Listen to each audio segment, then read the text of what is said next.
All right, still seeing some people trickle in, but just in the interest of time and being prompt, I am going to jump right in.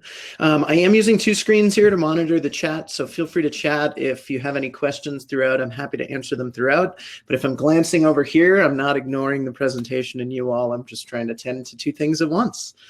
So as a very quick introduction, my name is Dr. Nathaan Demers. I'm a clinical psychologist with you at college. We are a multidisciplinary team innovating at the intersection of behavioral health and technology, largely for higher ed populations. And the quick story of how I got here, I worked in traditional clinical settings, if you will, for a number of years, including college counseling, as well as integrated primary care on a college campus. And from there, I actually joined the nonprofit world, implementing large-scale systemic interventions. Oh, sorry, I saw some chats. Looks like we're all good. If anyone is having difficulty hearing me or seeing me, please do let me know in the chat. That would be greatly appreciated. Like classic mistake, leaving yourself muted. So back to my introduction. Implementing large-scale systemic interventions, and I just fell in love with this large-scale work. I found it fascinating, and I also learned that there aren't a ton of clinicians working at this higher level, or systemic level, if you will. So with that, I was lucky enough 5 years ago to join the team at you at college. And today what we'll be talking about is student loneliness and how we've been addressing that issue through research and design. So you've heard a little bit about me. Before I get too much further, I do have to introduce someone else, and I'm sure you are going to hear at some point throughout this presentation, because this is what's happening upstairs in my house right now. Just a constant dance party. There's a nanny share upstairs. You'll probably hear some stomping, maybe yelling, all sorts of stuff. Not to be alarmed. If there's something really wrong, I'll go up there, of course. But and we do have my partners up there, so we're in good shape. But you'll probably hear some noise coming from above. Oh, didn't mean to do that again. You already heard that. There we are. So to get things going, what I wanted to do is hear a little bit from you all. So what I just did was actually put a link into the chat of the Hopin platform. I know I'm asking you to do a lot, but if you don't mind clicking that link, it's going to open up a new browser, and it'll actually let you do some live polls, which we'll actually all be able to share via my live screen share. So if folks are willing to follow that link, this is a nice little warm-up question here. But being a clinical psychologist, well-being in my world really does matter. And I'd love to just hear how everyone is doing today. So hopefully some responses will start to come in as people click on that link. And if not, if anyone would just mind chatting, Haley, yourself included as well, if anything is not working. Give it just a second to see. I'm not seeing any responses coming in yet. Tired coming from Robert. Not sure if that's tried. Oh, you're feeling tired. I gotcha. So try clicking on that link. The link is having a hard time loading. All right. I am going to persist through this just to see if we can get it going. So I got it working on my end. If anyone else, I clicked. So you can skip inputting your name. I'm sorry, I forgot to mention that. There's a little button that just says skip.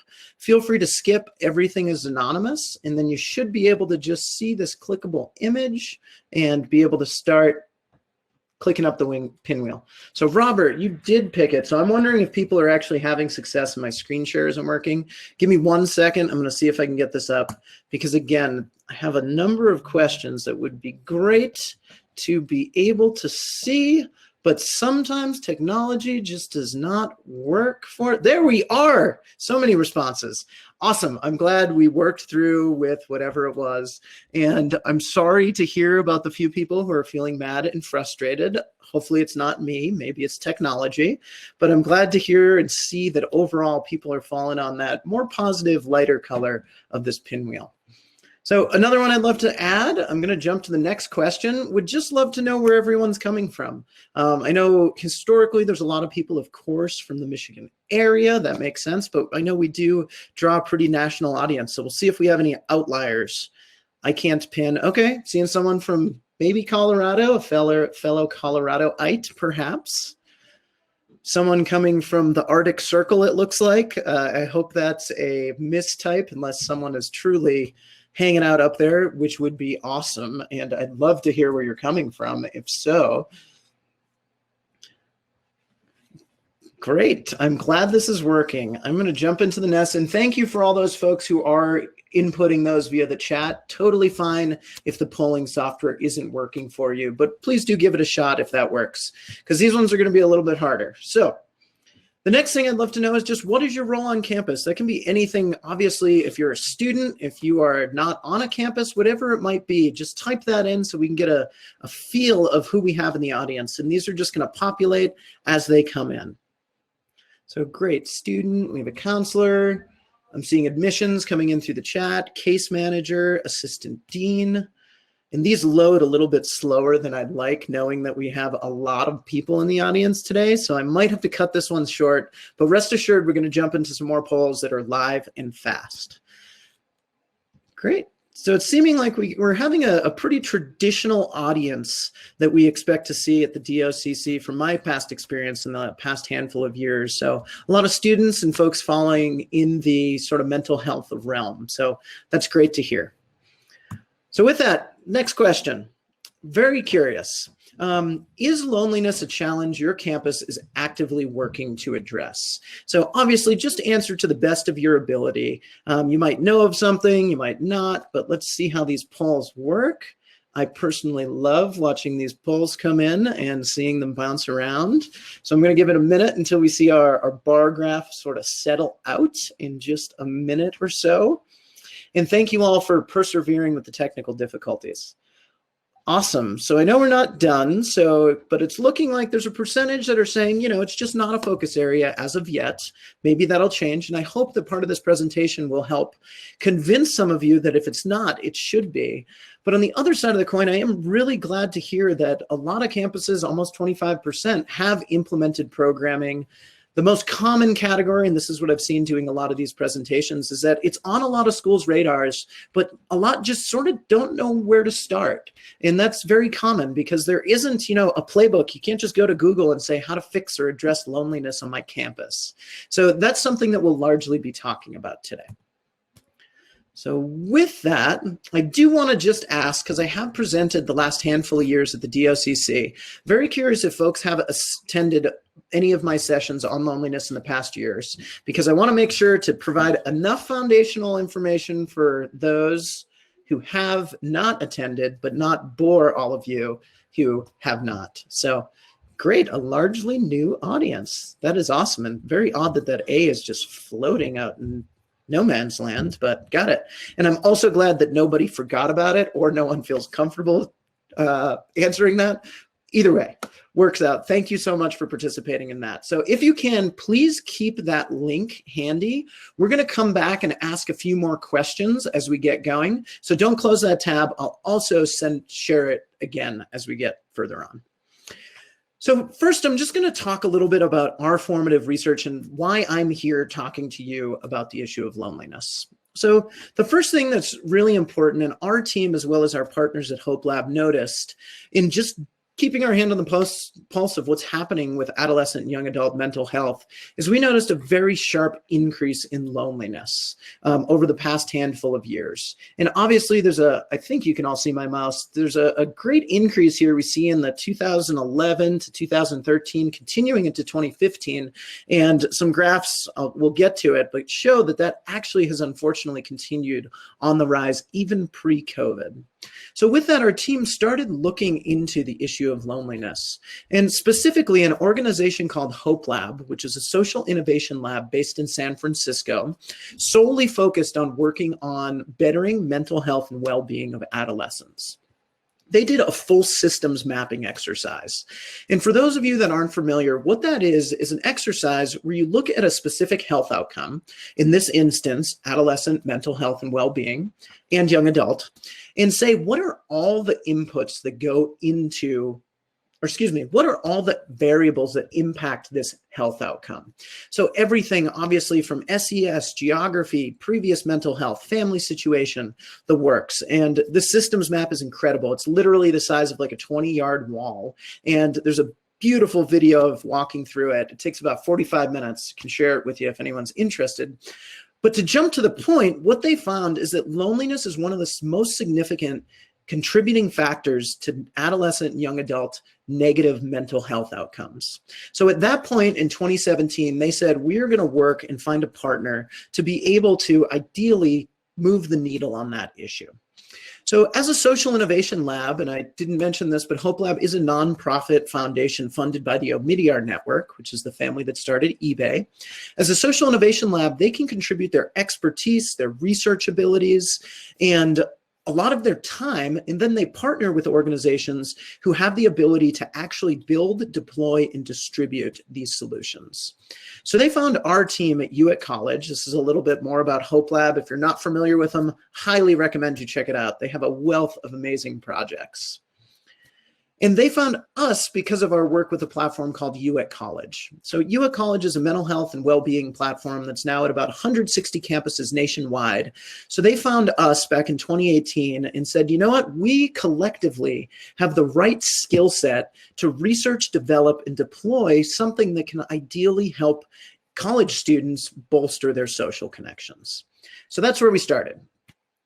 And when our teams came together, we both have a very, very deep dedication to making sure that we fully understand challenges before we just go out and try and start making solutions.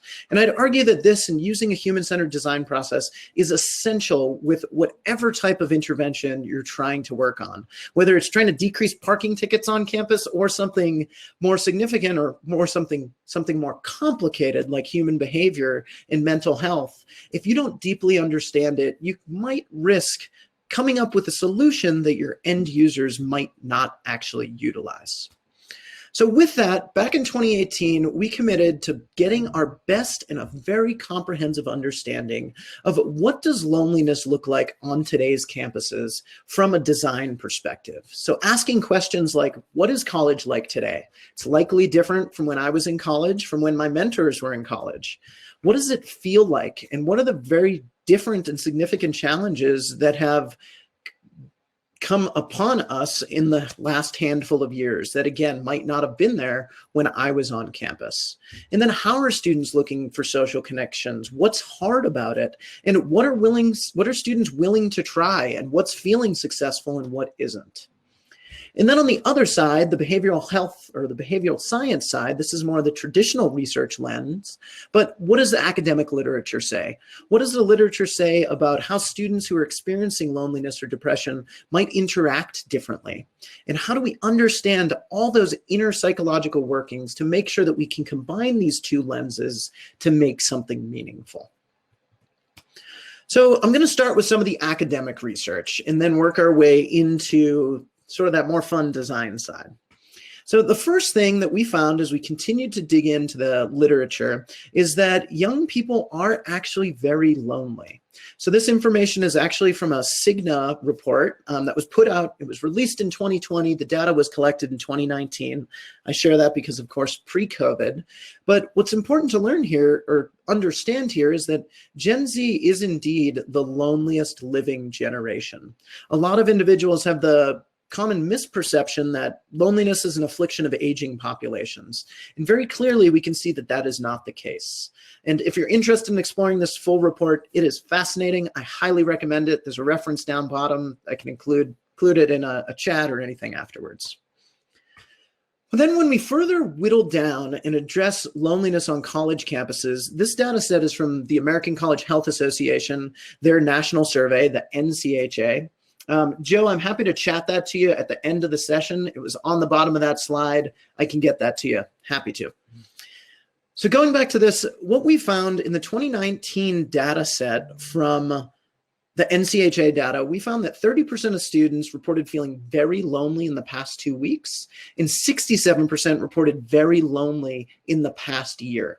And of note, that number, that 67%, was actually up from 2018, which we saw it at about 60%. So we know again that loneliness is on a trajectory that we're not all that excited about. So another poll question. I hope you have that close. I'm going to rechat that link just in case anyone lost it. Little trivia question. What percentage of students at a large state university endorsed that feeling socially alone was a major contributing factor to stopping out? Looks like we got some people in there. Awesome. I have no clue. Thank you very much for your honesty. This is anonymous, so no problem there. I am glad to see that not too many people are going for 5%. That does make sense. We are attending the DOCC, and you are in a session about loneliness. I'm going to give it one more second, see if other people. All right, I think we got most of what we're going to get. And turns out we have a very well-informed audience in that C, 41%, is the correct answer. So as soon as my slide will let me advance, I'll be able to get to that. There we are, perfect. So this data is from a large state university that does a great job doing exit interviews from every student who stops out prematurely. And they asked students, what were the most significant contributing factors to your decision to stop out? And as you can see, 52% specifically said I was emotionally depressed or distressed, 41% said I felt socially alone, and 29% said I felt unwelcome here, which of course is highly correlated with belongingness, which is also correlated with loneliness.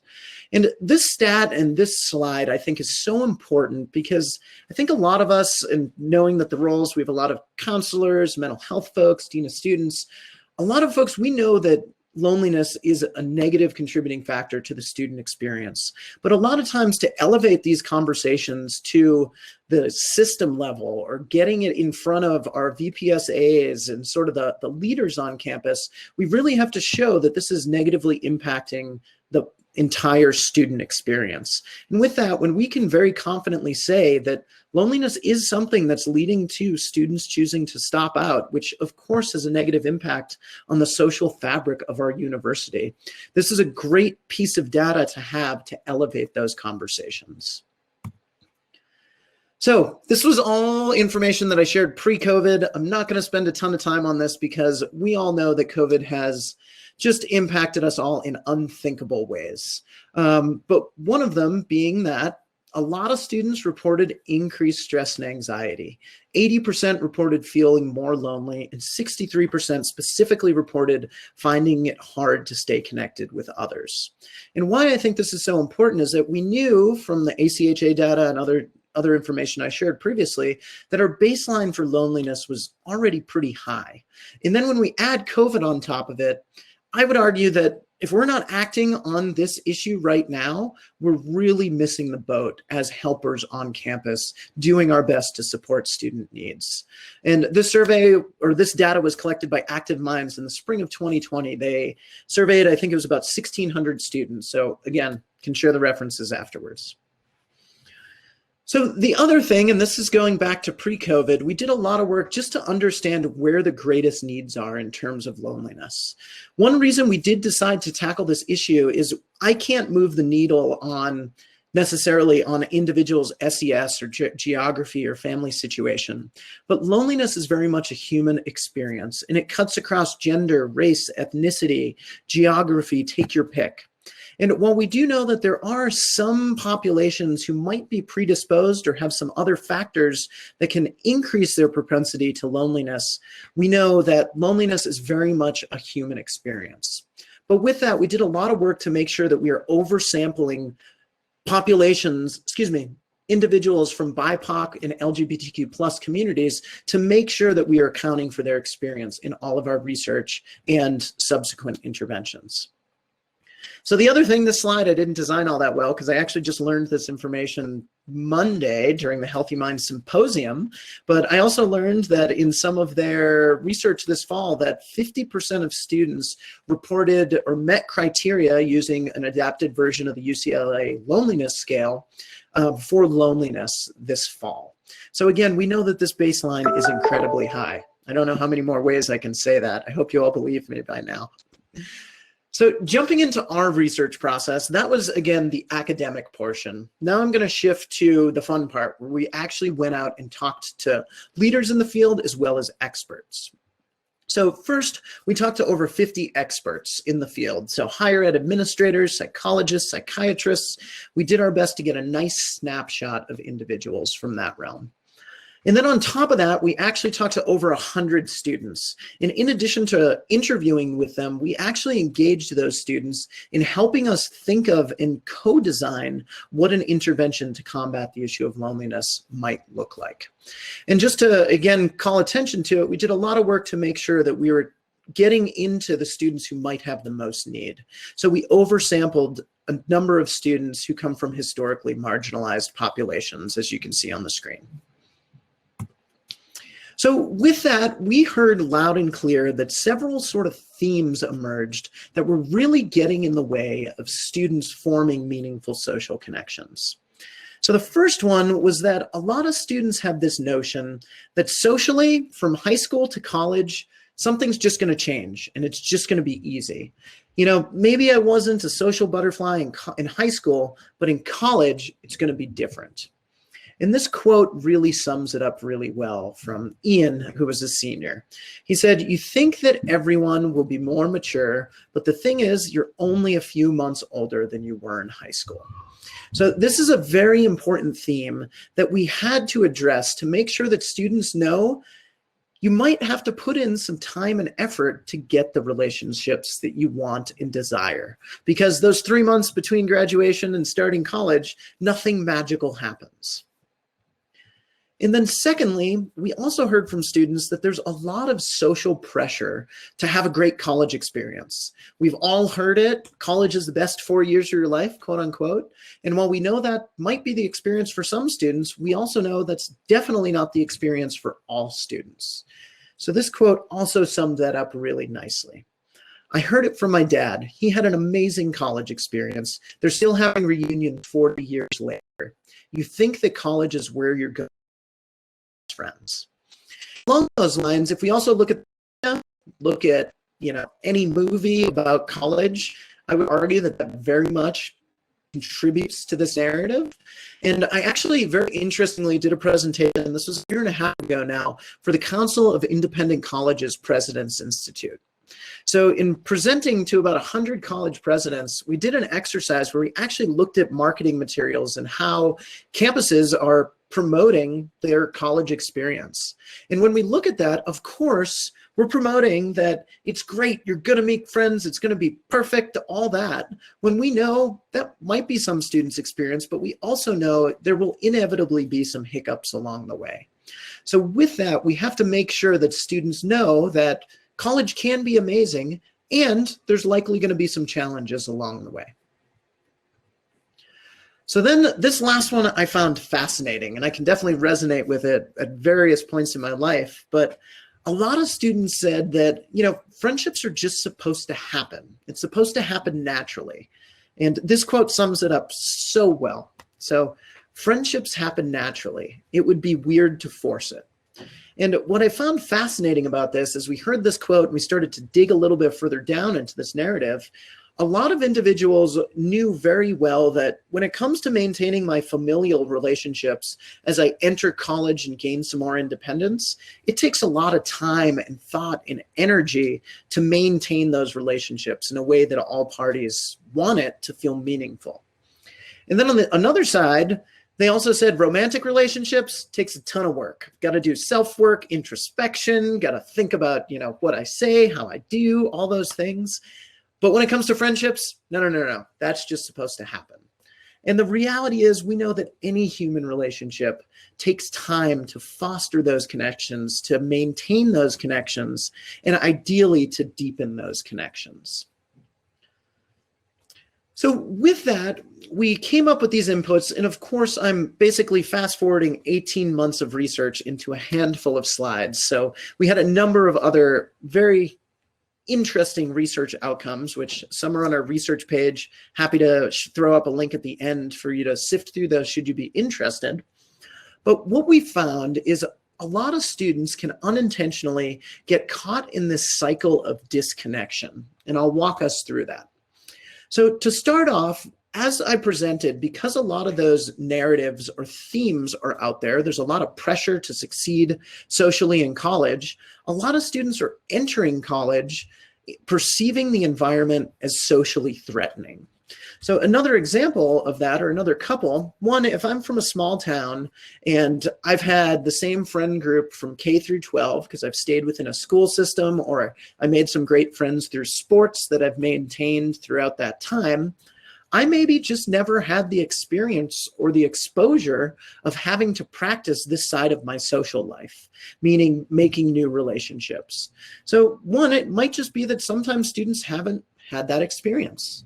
And then on the other side, if I'm a student from, let's say, a small to mid-sized high school, I've generally known, my class of 200, 800, or at least know most people by face.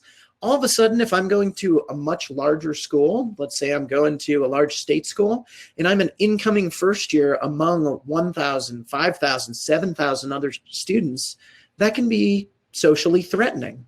And of course, reeling back is actually a coping mechanism, because students psychologically don't just want to throw themselves out there if they think they might be incidentally hurt because of the socially threatening environment. So once students have that sort of conscious or unconscious mindset, what can happen is they adopt that conservative approach to social relationships, and they remain a little bit guarded. So maybe I'm going to orientation and I'm trying to interact a little, but I'm not giving too much of myself. Again, in a protective, very positive coping way. That was a terrible sentence, but I think you all know what I was trying to say. In addition to a 3-year-old, I have a 2-month-old who decided to wake up every 2 hours last night. So that did not help me with my articulateness right now. So thanks for your forgiveness.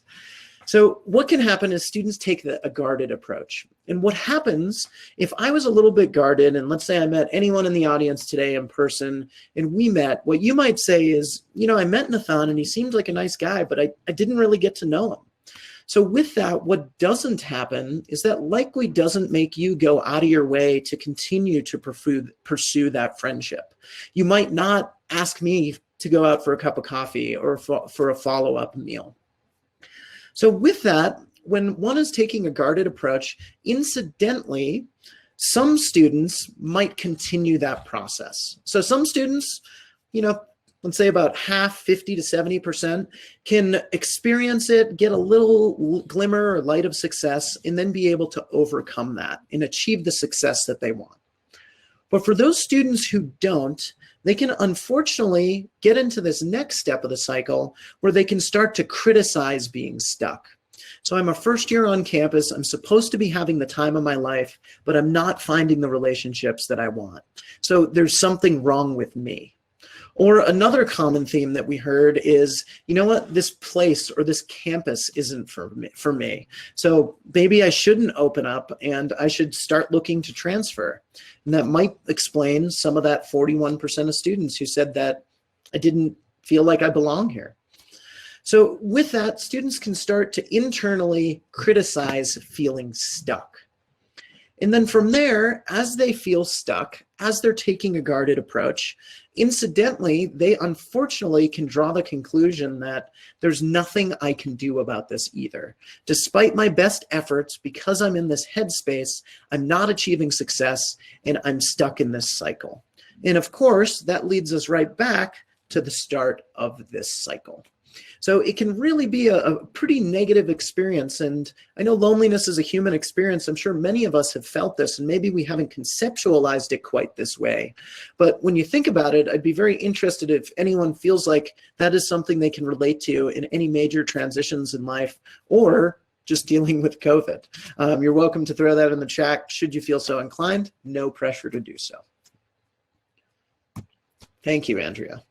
So another kind of fun question. I want to read a quick chat.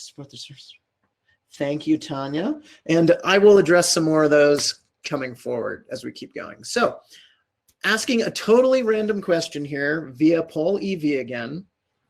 What is your ideal coffee? Would love to just see some responses, see what we get. None. All right. Love it. Good for you, whoever that is. Black. Great response. A Cuban, a latte, oat milk, tea vanilla. All right, so our first response of none, I think you're getting outweighed. Actually, none is pretty big in this word cloud. Latte, tea, soy, chai, macchiato. I've recently become a fan of cortadas. I don't know if anyone is familiar. It's kind of a snooty thing, but I learned about it at a local coffee shop. Awesome. Thank you all for sharing these. 2 and 2. I don't know what that is, but I would love to follow up, or if anyone's willing to put that in the chat, I'd love to educate myself. So awesome. Thank you for doing that. So what I wanted to do is illustrate that something as simple as asking a small question like, hey, what's your ideal coffee, can be an awesome door opener to actually starting a more meaningful connection in getting to know, like, oh, you like soy lattes. Why do you choose soy? Is that a commentary on environmentalism, diet restrictions, whatever it might be? But what we've heard from students, again, is that when I'm experiencing loneliness, sometimes I just can't think of what even feels like a really simple question. So I'm sure you can imagine if we were all sitting there, oh, thank you, 2 creams, 2 sugars. Thank you, Ebony. So if you could think, if we were all sitting in a room and I asked you all to ask this question of your neighbor, which I have done in the DOCC in the past, the room just erupts with conversation. And sometimes it can be as simple as providing that little idea to help individuals get off to a good start and break that cycle of disconnection. Again, don't lose that poll, EV. We're going to come back to it. So before diving into what we made in our interventions, and most importantly, the science behind it, because the science behind our interventions is what you can take and apply it on your campus in a number of ways. But before doing that, I'm getting ahead of myself. It's very important to operationally define what loneliness is. So to jump right in, loneliness is the gap between the relationships you want and those that you have, which causes emotional pain. Just going to let that sink in for 1 second. Why this definition is so important is that a lot of administrators accidentally draw the assumption that, you know, a student who is alone in their residence hall on a Friday or for the weekend, that is a lonely student.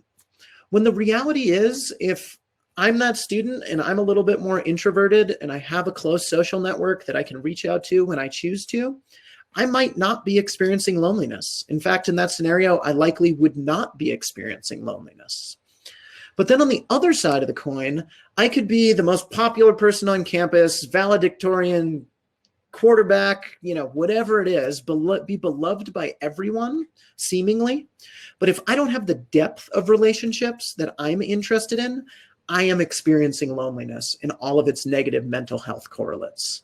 And another way to think about it, to make it sink in a little bit more, is when we think of 67% of students experiencing loneliness, experiencing feeling very lonely in the past year, I'd argue that most people don't walk around saying, oh, 67%, there's my lack of sleep kicking in. However many out of 10 that would be. Let's say 6 to 7 out of 10 students on campus are feeling lonely.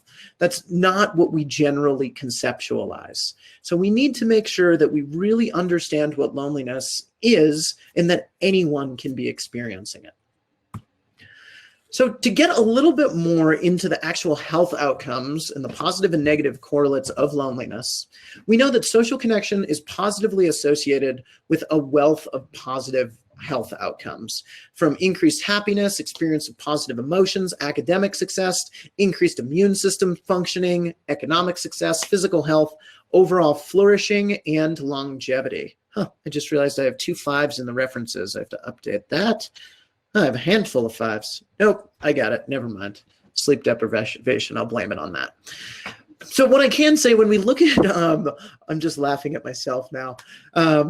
What we can see is all of these things and social connections are associated with, I'd argue that just about everyone on campus, whether you're a student or an administrator, you'd say, I want these things on my campus. So it's pretty easy to say, we have to find ways to foster this. Now, if we look at the other side of the coin, unfortunately, youth who are experiencing loneliness are at heightened risk for a number of negative mental health outcomes, including increased anxiety and depression, poor sleep, drug and alcohol use, susceptibility to illness, self-harm and suicidality, as well as premature stopping out. So again, just the opposite side of that coin. I think most people would say these are things that we would love to prevent on campus. And then when we layer this with all that's happening in terms of college counseling center utilization, having difficulty keeping up, I feel like we have a really, really good case to say, if we address loneliness proactively, we can prevent a lot of these downstream consequences, which are going to have an amazingly positive impact on our overall systems of care on campus, and furthermore, help bolster the just social fabric and overall success of our students. So with that, what I'm going to do is, through sort of a case study, show you how we turned all of our learning insights into a meaningful intervention to help college students address this issue. But before I jump in to show you what that looks like, we, as well as our partners at Hope Lab, very much believe in the research process. So researching before you even start building something, but then, you know, sort of that capital R of doing randomized controlled trials and making sure that what we make is actually what we're hoping for in terms of health outcomes. So we actually did the first randomized controlled trial, to our knowledge, of a mobile intervention to address loneliness during college. And we did so with Dr. Jennifer Pfeiffer at the University of Oregon. And our primary research questions was, do students randomly assigned to use NOD, which is the intervention, report significantly lower loneliness as measured by the UCLA Loneliness Scale, and depression as measured by the PHQ-9? There we go.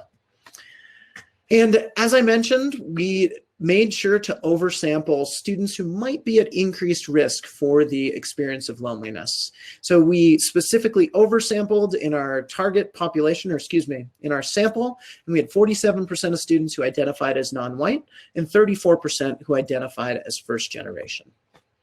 And I'm going to breeze over this, but we used a waitlist controlled design. So what we did was we gave half of our group, which was 100 students, NOD at baseline. We did a bunch of mental health assessments here. We redid those at week 4. And then we gave students, the control group, NOD at week 4. The reason that we oversampled in our control group was just in case any students accidentally heard about NOD somehow, downloaded it, and started using it. We wanted to oversample. That only happened with one student, so not a problem. But we're incredibly proud to say that we found significant results. So our primary outcomes indicated that using NOD at the beginning of the semester buffered students from experiencing increases in depression as well as loneliness later in the semester. And that effect size, or the outcomes, were most significant for students who entered the study experiencing loneliness, which is the exact target population which we were hoping to work with. And then we had some great and very, very positive secondary outcomes where we found that students increased their sleep quality, campus belonging, social support, and their intent to persist or remain enrolled on campus. Again, all things that I'd say all campuses are really working pretty hard towards achieving. So these results are published in the Journal of Internet-Based Medicine. More than welcome to share that out again. You can really, if you need some nighttime reading, unless you're a nerd like me, in which case you'll love it, but I can get that out to anyone who's interested as well. So we did that research in the fall of 2019. So here's how things sort of played out, as we know something pretty significant happened to our world this spring. So in the fall of 2019, we did our randomized controlled trial. January 2020, we started getting it out onto campuses. We had a ton of really cool ways to promote awareness of the app on campus. We had huge coloring walls and installations that were like murals where people could come and start coloring and then just have natural conversations pop up and then talk about friendships. We had coffee cards and conversations. We actually had a whole ambassador training where we started training ambassadors of how to help students form these connections. And then March 2020, about a year ago to the day, happened when COVID forced just about all campuses remote. So with that, because the way we designed our intervention was all about connecting students in the real world with one another, we ethically knew we could not keep it out. So what we did was we pulled it back and we did a very significant, very fast sprint to update all of the content within NOD to fall in line or be doable either virtually or in line with public health guidelines. So that was a huge lift. And from there, we actually decided to release it open and accessible to the world. So anyone who was interested in downloading, they could absolutely do that. So we did that and we got thousands of users, which was awesome. We got a ton of learnings from the app experience that we were able to update. In this fall, we relaunched our campus version. And the other really important lesson that we learned in doing this trial when it was free and open and accessible was that it's very hard to distribute an app in a world of hundreds, thousands, maybe hundreds of thousands of apps. It was hard to get young people to tend to the issue of loneliness. So we decided to go back to our campus version, knowing that students, because of all of our research, we know that college students are indeed experiencing loneliness. And we know that campuses have a very loud voice in being able to get platforms like this out to their students. So with that, we've been further distributing Nod to a number of campuses this spring, and we'll get into what that looks like. But the other thing, I can't share too much about it, but in the next month, we're shooting for May, we're actually working with one of the big social networks, like the giants, to deploy some of the lessons and interventions that we've developed with Nod within that platform. So if anyone's interested, I have a newsletter at the end of this. You're more than welcome to sign up. We're not spamming, we're just keeping people apprised of our research. We're happy to keep you posted on that. But we're very, very excited about that because we have the potential to reach hundreds of thousands, if not millions of people through that intervention. So with that, I'm going to jump into what Nod is all about. And again, what I really want to focus on is our impact pathway, because these insights are what you can take and use on your campus. The way I'll be showing it is just how we chose to do so, but you can use these in a number of different ways. So just to zoom out, what an impact pathway is it's kind of like a logic model if you've ever written a grant or a behavioral chain analysis. It's a way to make sure that all aspects of an intervention are mapping very directly to your long-term health outcomes. So of course, as you might guess, our long-term outcomes are to decrease anxiety, depression, suicidality, and increase retention. And then by getting students to use the app in weeks and months, our goal is to decrease loneliness and increase social connection, which will of course lead to these long-term outcomes. But then each time students pick up the app and choose to use it, these are the psychological targets that we have to engage them in to start this whole process. And I'm going to walk through these in a little bit of detail because again, these are the nuggets that you can take and deploy on your campus in a number of ways. So the first thing we knew that we had to do from all of our research is we had to help students understand that making friendships takes time and energy. We had to help them be very realistic about that process. It's not like the movies. You're not just going to step foot on campus, go to that club fair, and then meet your best friends for life. We had to make sure that students understand that it takes time and energy and effort to get the relationships that you want and desire. Secondly, we had to help students adopt a growth mindset. Going back to that scenario where I mentioned a student saying, I wasn't a social butterfly in high school, but in college it's going to be different. If I don't achieve that as success in the first week of college, that doesn't mean that I'm doomed forever. It just means that I have to put a little bit of time and thought into bolstering those skills. Third, we also know that the art of friending is a very complex task. And we know that if we just put a bunch of students in a room together, and I know with COVID, we're not doing that anyway, but bear with my analogy, please. That not only is not helpful for a student who's experiencing loneliness, that can actually be damaging to a student who is experiencing loneliness because I am surrounded by people, yet I can't find ways to connect. So what we have to do is help students take social risks by giving them a scaffolded approach to practice the building blocks of friendship. Fourth, we had to help students focus their attention towards others. So all of the academic literature has shown historically that students who are either experiencing symptoms of depression or loneliness tend to be very caught up in their own head. So if I was falling into that bucket right now during this presentation, I might be more worried about, oh, did that slide look okay? One of my references is wrong. Ugh, I just stumbled over my word. And if I'm thinking about all that, it becomes very difficult for me to tend to these slides and be articulate, or however articulate I'm being. You can judge that. So we have to help students practice focusing on others, engaging in things like active listening, practicing self-disclosure. And then lastly, we have to help students apply a compassionate lens to their experience. We know that every human relationship is absolutely going to have some form of setback. And with that, we have to make sure that students have the tools to persist from that. I did see a couple things come in the chat. I'm just going to keep moving forward, but I will address those questions.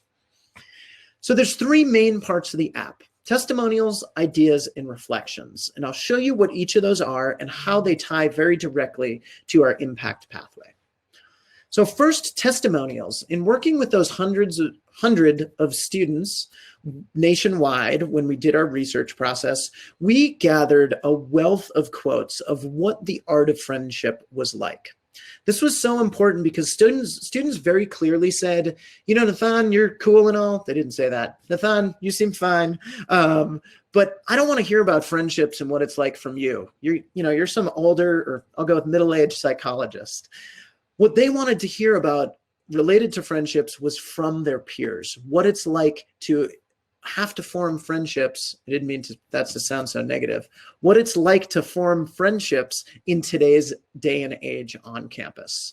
So all of these tips, and as you can see, we have them both for in real life if a student is on campus or adopting a hybrid approach, as well as virtual, to make sure that we can adapt based on any student scenario. So what these testimonials all do is they help students hold realistic expectations around friendship, and also helps them believe in their ability to grow. Because a number of those testimonials talk about students saying, you know, the first couple of months were really hard, but when I put the time and energy in, I was able to get the outcomes that I was hoping for. Next are ideas. This is how we help students get out into the real world and practice the building blocks of friendship.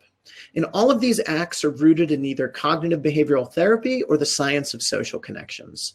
So things like practicing acts of kindness, gratitude, inviting, active listening, and self-disclosure. And I'm hoping this little video will work. We'll see. Looks good. I think it's coming through. Great.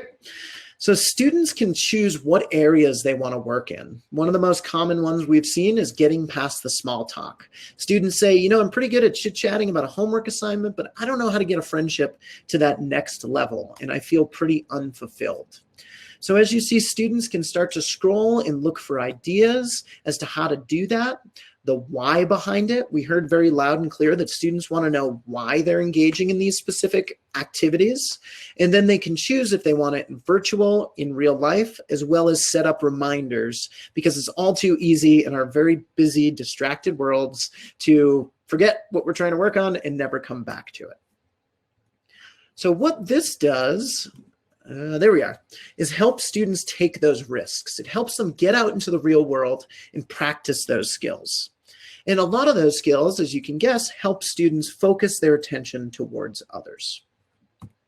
The last part of the app are reflections. So this is very important because all of our research shows that how an individual processes a social interaction is actually just important, if not more important, than the outcome of that actual interaction. So practicing things like self-compassion, giving yourself a pat on the back for trying, engaging in cognitive reframing exercises. I'm just going to show you. I have another video. I'm going to stop trying to talk about it and just show you.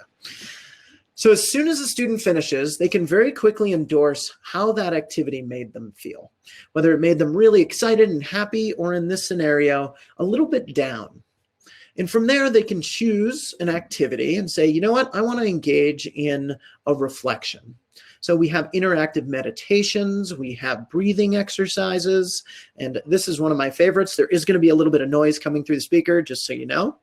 So this is a CBT exercise where we're drawing the parallel between playing the game whack-a-mole and trying to suppress negative automatic thoughts. Oh, my video cut short. So I know what happened. There's an error with how it rendered. But what happens there is students actually get to play whack-a-mole. And playing whack-a-mole, it's pretty quick, takes a lot of cognitive capacity. So it can snap you out of that negative thought process. And then from there, you're able to say, you know what? I will give myself a pat on the back for taking that step. And you know what? I'm going to try and do my best to let these negative thoughts go. So this helps students apply a compassionate lens to their experience. I'm going to go through these last slides a little bit quickly just because I'm hoping that there'll be some questions. You've been very interactive. The first thing very quickly just to share is that all of our research and design, we developed this over 2.5 years, really seemed to pay off. And human-centered design and engaging students in all aspects of designing things takes time and effort. Not going to lie, it's resource intensive and time intensive. But what it leads to is interventions that students actually want to use. And it's been great getting recognition, being a finalist from an organization as prolific as Fast Company, saying your app actually works, it has science behind it, but it's actually kind of cool, which we're very proud of. And then students have some great perspectives and quotes. I'm just going to skip over that. But the last piece to a successful intervention on campus, you have efficacy, you have usability, so something that students want to use. You also have to have a way to get it in the hands of students. So as I mentioned, we had ambassador toolkits, murals, and things to do on campus. Of course, we had to take a huge pivot in line with COVID. So with that, what we did was we made a digital marketing toolkit that has social media assets and a wealth of other ways to help get Nod into the hands of students. And we've been very successful in doing that with our pilot campuses. These are just a couple of examples of some of those assets where we can actually do social media advertising to students on a specific campus to make sure that they are able to see, relate to, and then ideally download and use the app. So the last thing I'm going to go through very quickly, I have a few more minutes, is share some information. So this is user data from one of our campuses using Nod. So this is all data from this past fall semester. So the first thing that we're really happy to see is that we are getting a wide variety of students across a diversity of students in terms of race and ethnicity. As I mentioned, we did a lot of work. We chose a motif with those fun, awkward animals. It's very inclusive. And we're really glad to hear that students are adopting this. And furthermore, we found that this demographic breakdown of our users actually has higher representations of students from historically marginalized communities than are represented on campus. So that speaks to the need and the desire of individuals to connect with digital and confidential interventions. Additionally, I find this one very interesting is that we find that students across their experience are downloading and using Nod. So a lot of folks had the hypothesis that loneliness is a first-year issue, when you can see from our user base that that is not the case. While 20% are first years, we have a great representation of second, third, fourth, fifth, and even some graduate students who are engaging in the app. And then the last one, which is very important to us, we made Nod to help students who are experiencing loneliness. And we're really glad, we do believe that it can help anyone by all means. It's always good to bolster social connections, but this is our target audience. So with that, we're really happy to see that students are using the app who are experiencing some level of loneliness. And then this last one, again, we did our RCT, we got sort of that big stamp of approval, but it's always nice to make sure that our current users, especially in light of COVID, are getting the health outcomes that we want. And you can see that students, 100% of students are saying that they slightly or totally agree that Nod helped them feel closer to others, it helped them improve their mood, and a lot of students said that they strongly agree that Nod has helped them get tips for connecting with others in the real world. Doing great with time. Here are my take-homes, and then I'm going to open it up for questions. So first take-home, loneliness is an aspect of the student experience that has to be proactively addressed, especially in the COVID world. If I didn't convince anyone of that with all the data I shared, happy to continue talking, but I hope that I made that message loud and clear. And then secondly, it's very important in whatever intervention we're doing that we are doing and engaging in student-centered research to make sure that what we design is going to be used by students. As a clinician, I can say that this happens all too often is someone like myself who has a subject matter expertise goes and builds an evidence-based intervention, but forgets to see if students are going to want to use it. Forgets to make sure that the user experience is matching the aesthetic and the expectations of today's digital natives. And then along those lines, we have to meet students where they are at. So whether we like it or not, we all spend a lot of time on these things. And what's unique about Nod is there's no way to connect socially within the app, because the whole goal of the app is actually to get you out of the app and into the real world, connecting face-to-face or virtually face-to-face with real people. And then fourth, it's very important, if you have an efficacious intervention, you have to have a plan of how to get it out and into the hands of students on campus. We've done a ton of work and research and have really honed in on that process. And then lastly, I have found working with our 160 campuses that now is the time for mental health. People who weren't talking about mental health are talking about mental health now. Career advisors are seeing more mental health, anxiety, stress, loneliness coming into their sessions. So if there was ever a time to elevate loneliness to much more of a campus-wide conversation, this is it. And I really feel like it is our duty as mental health professionals, as advocates, to try and elevate that conversation. So with that, I'm going to address some questions of 4 whole minutes. But first, if you want to sign up for our newsletter, you can do so at heynod.com. We're going to be updating that website in the coming weeks to have a wealth more information. If you're interested in reading a lot about our loneliness research that I shared, you can get that at our partners webpage at hopelab.org. And then if you have any questions at all about anything I presented, you are more than welcome to send me an email at nathaan@gritdigitalhealth.com. But I'm going to flip over and start looking at some of these questions and go from there. So I'm sorry, we might be jumping around. Going to make it happen. So first question from Stephanie. Is there a list of campuses which have Nod? We do not have a public list of that, but if you're interested, I'm happy to walk through that. I can say we are not at the University of Nebraska as of yet. I would love to be there. Thanks for the question. Tanya, will Nod eventually be available for middle or high school students? That is a great question. So Tanya, we were actually awarded a grant from a very significant fund. I'm just trying to think if I can share this here.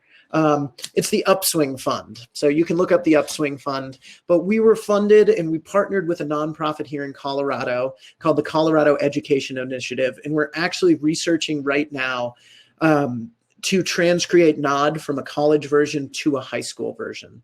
So we're researching this spring, we're building it this summer, and then we'll be doing some pilots this fall.